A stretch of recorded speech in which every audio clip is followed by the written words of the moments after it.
বেতের সালাতে দোয়া কুনুত পড়া কি বাধ্যতামূলক? মাঝে মধ্যে দুই একদিন পড়বেন। আমরা রমজান মাসে দুই একদিন পড়ি। দোয়ায়ে কুনুত এভাবে পড়তে হবে না। আল্লাহ রাসূল দোয়ায়ে কুনুত পড়েছেন বেতরে তা প্রমাণ হয় না, তবে হাদিসে এসেছে সাহাবীগণ পড়তেন। মাঝে মধ্যে দোয়ায়ে কুনুত পড়বেন, বেতের পড়তেই হবে। দোয়ায়ে কুনুত পড়তে পারেন মাঝে মধ্যে।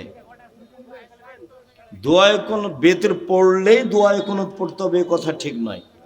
কেউ যদি কোনোদিন দোয়ায়ে কুনুত পড়তে চায় তাহলে বেতের সালাতে রুকুর আগে বা পরে পড়বে।